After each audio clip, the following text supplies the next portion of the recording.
All right, welcome, ladies and gentlemen. We have Kalvin Henderson back on the show for, I believe, his fourth time. One of my favorite guests, one of the funniest guys. And he's 4-0 since our first interview. He's been on a winning streak. So, Kalvin, welcome back to the show. What's up? What's up, Matt? Big dog. I'm so grateful and so thankful to be here with you, man. Always a fun time, man. You are kind of funny guy, so we kind of match really well. Let's go. Let's go. So, the roadmap for this episode is Kalvin was Jake Paul's sparring partner for the Tommy Fury fight. And Kalvin has an interesting story to tell there. But I thought Kalvin would be a great guy to bring on the show and preview the Jake Paul and Mike Tyson fight. But before we get into that, Kalvin, talk about your last fight towards the end of October. How do you think you did, and what's next for you? Man, I appreciate that, man. So my last fight, like you said, was October 11th.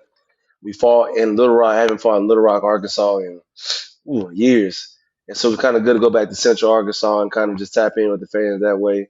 We fought an experienced guy, man. We fought a guy with over 40, 50 professional fights. And this guy has been in the ring with some killers and went the Sure. distance and fought two 12 rounders in his career. And so it was really good going there and mix it up. I haven't been 8 rounds in shit 4 years, you know what I mean? So it was Yeah. good to kind of go in there and do the rounds and shit, man, and kind of get some reps in on you back to using the jab. And I like literally had fun in there, man. It was really good. One UD, unanimous decision on that one, 8 rounds. Now we back in the lab again for December 7th. Let's go. Awesome, man. Awesome. Great that you can stay busy because as we talked about in the past, and if you want to check out our past interviews where we talk about Calvin's story a little bit, but it's boxing, it's not the most organized sport, and it's not easy to get fights signed and all the way to the finish line. So that's awesome. You got another fight in Damn December. sure. But talking about Jake Paul and Mike Tyson, before we get into the matchup, Calvin, I'm the one asking, so you're not, kissing and telling or anything like that. I'm asking. It's out there. They posted actually a video of the result. Jake's team posted a video of the result of what happened in the spar between Kalvin and Jake. Kalvin didn't publish that. But hmm talk about your experience sparring Jake Paul and tell the story a little bit of what happened there. I think so. He hired me to go to Dubai to be his main sparring partner, like you previously mentioned in the Tommy Fury fight. And I was there for 3 weeks total. We sparred on Tuesday and Thursday every week. So I got about about 5 days of sparring with Mr. Paul. I call him Mr. Paul. He's kicking me out. But he's still at that point. He's still and still now he's still learning and getting better at the sport. And so they brought me in as an experienced veteran to give him a certain look. I think they didn't do their homework all the way because I was way more than what I think they thought. He can bite off and chew. And the other guy he had in count was no down to him, but he was an amateur about to turn professional. At this point, I already had 15, 16 professional fights. And so they were doing 5 rounds max at the time. And since it's two sparring partners, one would get 2 rounds, other person get 3 rounds. And so when I sparred him, my first time I sparred him, you can kind of tell he was a little bit nervous. When we got close and tight on the clinch, you kind of hear him breathing heavily, which is no big deal. You know what I mean? Like the nervous sparring guy, you never sparred before, but he was still a little rough and raw around the edges. And my job was there to kind of, if he's here, I kind of want to be right above him to push him like a good sparring partner would. You don't want to like Sure. take off from your partners and try to outgun them and shit. But as I was doing that, they kept wanting me to push the bar. You know what I mean? I kept telling them like, I don't think you guys want me to do that, but they kept edging me and kept egging me on to do it. And finally, one of his other coaches, Jay Leon Love, was like, "Man, I'm not gonna lie, you looking like a sucker out here." I was like, "What, a sucker?"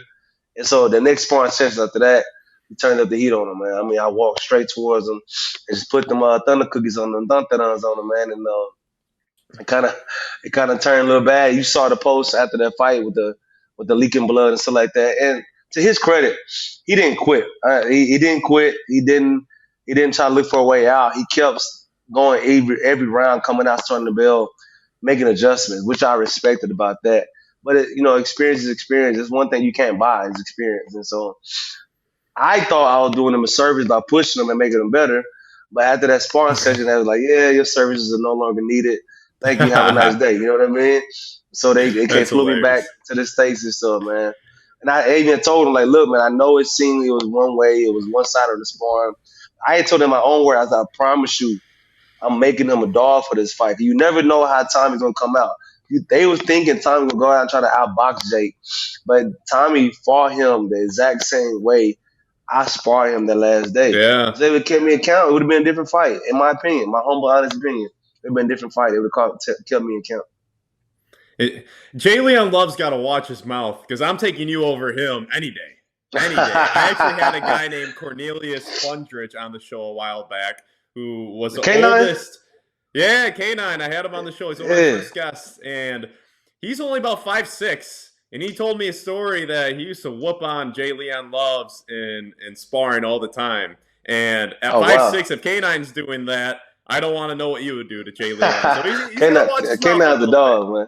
K9's the dog. Jelly Young can fight too. You know, don't understand me. He can fight. He's a boxer. I think he's retired, officially retired now. He can fight too, but I think he was trying to get. I don't know what he was trying to do, man. I don't know if he was trying to get that dog out of me or if he was just really just shocked about how I look in camp. I don't know what he was trying to do, man. But they got a different side of house songs that day, man. Let's go. Did. I love it. He brought the dog out for sure. If that was his goal, he accomplished that. But he accomplished the job well done. Yeah. So I believe you watched some of the highlights of Jake's fights since that Tommy fight in February of 2023. You've watched some of the highlights of his fights. Have you seen improvements with Jake since then? And how much better do you think he is now versus back then? I definitely have, man. A lot of times, guys, when they're growing like that, they look really good in camp. They're just trying to figure out how to show it in the fight. And he's doing that now, I think he's showing more of what he can do. You know, in the gym when there's no lights and his sparring partners, man, you got people looking like superstars in the gym. You know what I mean? And then trying to get them to transfer that into a fight night is always a progress. You know what I mean? And I see that they're doing that. That the looks he's doing, the shots he's landing on these guys, and landing in these fights with these dudes, man, they're really good play shots and very educated shots, man. A lot of younger guys, they try to use aggression to try to get out, but nah, Jake is setting it up with a jab. Slip counters, uppercuts, man, it's looking good. I'm actually excited about the fight Friday. I'm looking forward to it. Yeah, and backtracking a little bit, you said you thought Jake might have been a little nervous when he was sparring you, which I find interesting. I thought he seemed nervous in that Tommy fight. Maybe it's because he was another young boxer he was fighting, but outside of that fight, I thought his nerves, he seems very more composed than he now in his recent fights than he did for that Tommy fight. But for sure. That's interesting, though, because I know he's very on top of the breath work and all kind of different, I don't know what the better word for it is, techniques just for dealing with anxiety and getting himself in the right mindset. So it's interesting, that he might have been a little timid back then. But, yeah, and he also was added about, you weighed in at 183 for that Tommy fight, and I believe he's going to be close to 230 for this upcoming fight. So and he's going to have to get back down to the cruiserweight. So that weight's going to be interesting. The weight's going to be interesting. Definitely. But let's stick on Jake before we move and pivot to Mike Tyson. What's your roadmap for Jake Paul to have a victory in the fight? Interesting. Very interesting. So, one, I think the fight's going to be really competitive, at least in the beginning. I think Jake has to use his youth and his athleticism to his advantage when fighting Mike Tyson. So keep the distance for a while. Use your jab, especially the footwork. Jake is surprisingly athletic on his feet, man. Real good footwork. And if he uses that in the early parts of the fight, I think he'll give Mike a little trouble on how to close the distance to Jake. And so if I'm coaching Jake Paul, I have him use his jab, stay on the outside, and kind of use his speed and the youth to kind of get Mike Tyson out of position and maybe take advantage of it. That's how I would start off, at least. If I had to pick a winner though, I would probably have Jake by maybe close decision. Depends on how they come out though. Okay, and then give me Mike Tyson's roadmap to victory. So if I'm Mike Tyson's coach, I'm actually, a lot of people that don't agree with me, but I will actually have Mike Tyson play what I call the old man game. And so he will actually kind of pressure Jake as he comes out and kind of make Jake kind of overcommit the punches and throw these big shots. And Mike just kind of catches, close the distance, and try to take him to deep water and drown him at the back end of the fight. So make it a drawn-out fight and then maybe catch Jake in the later round with something nasty and maybe knock him out and get the stoppage on it. Feels like a lot of people right now are saying that if Mike is going to win, he's going to have to knock out Jake early. That's interesting. I haven't heard that take much. You think Yeah, that, you think endurance and stamina? You think Mike's going to have it in him to go later rounds? It is only 2 minute rounds. It is only 2 minute rounds, mm, but yeah. you, So you think he's got it everybody in I him? talked to, everybody I talked to said the same thing you just said about how Mike's best chance to go out there and catch him early. But in my honest opinion, man, I think Jake is expecting that. His team expecting that. So I think that Mike Tyson should really just kind of pressure him with his presence and make Jake kind of work when he doesn't want to work. Mike Tyson kind of uses his defense, catches, clenches up, and kind of wear Jake down a little bit. That's what older fighters do to younger guys. Guys who aren't really experienced is you take them to the deeper waters into uncharted territory, try to drown them in deep waters. And Mike Tyson definitely has been in longer fights than Jake and been fought bigger punchers and bigger guys than Jake also too. So using that Hmm. experience, that ring experience, in my opinion, is his best option in fighting. Do you think there's a chance this is a one-sided demolition derby that Jake just comes out and destroys Mike? Do you think that's in the realm of possibilities? No way. Mike Tyson is Really? too competitive. Even at 58 years old, he's just too competitive to be in a one sided ass whooping like that. You know what I mean? I don't see that happening. And even if it come down to Mike Tyson got a great grab and slam Jake Paul, I don't think he's gonna let Jake just out there and just outclass him, man. No way. That's interesting because even how the animal Mike Tyson is and the competitiveness he has within him, that's great. But if your chin Hmm. can't take any damage, that only does so much for you. And that's what I wonder is he's in a lot of his fights were one sided first round knockout for Mike, and so he might have Hmm. not taken as much damage as a lot of other heavyweight boxers who have fought as much as he has.